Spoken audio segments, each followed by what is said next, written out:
Madame la présidente, madame la ministre, monsieur le président de la commission, monsieur le rapporteur, mes chers collègues. Le foot fédère, émancipe et constitue un formidable vecteur de cohésion sociale. Il s'agit de l'un des sports les plus populaires de France. Et pourtant, aujourd'hui, le football professionnel est en danger.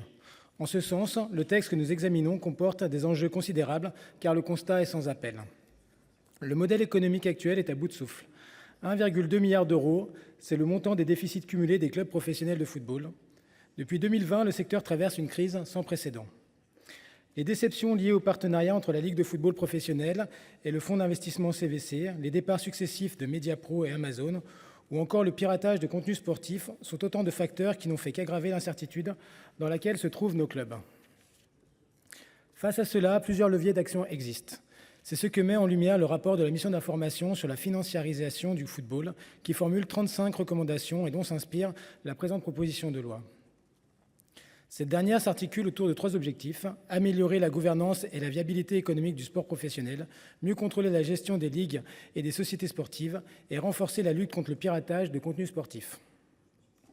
Au-delà du sport professionnel, ce sont aussi d'une certaine façon nos territoires qui sont concernés par cette réforme, car le sport professionnel participe à nos identités locales. Ainsi, en matière de gouvernance et de viabilité, la proposition de loi porte des mesures clés, notamment pour garantir une gestion plus transparente. Les obligations des ligues, compte tenu de la subdélégation dont elles bénéficient, sont précisées. Elles devront ainsi rendre compte chaque année au ministère des Sports de l'exercice de leur subdélégation. Les conditions relatives à la possibilité d'un retrait ou d'un refus de renouvellement de subdélégation sont également détaillées, même si ce point ne fait pas consensus.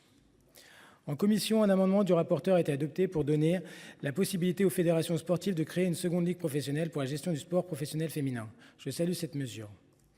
De même, la commission a voté des mesures nécessaires pour mieux encadrer la profession d'agent sportif.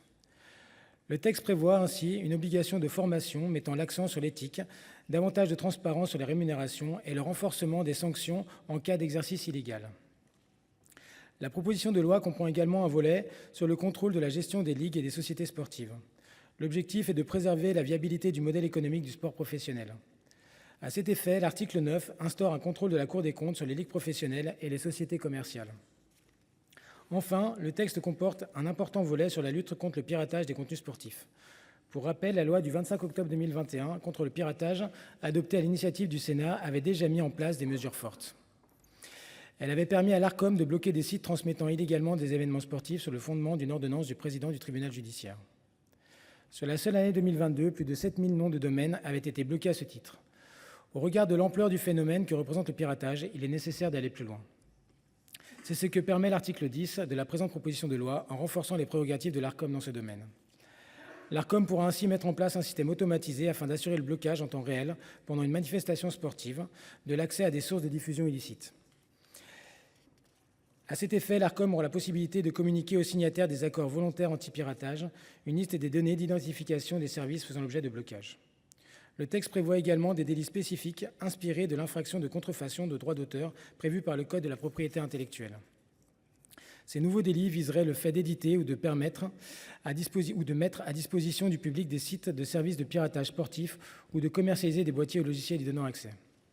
Le groupe Les Indépendants votera en faveur de ce texte. Néanmoins, nous resterons attentifs aux modifications qui pourraient y être apportées à travers l'examen de la centaine d'amendements déposés. Je conclurai par l'évocation des États généraux lancés ce printemps par la Fédération française de football.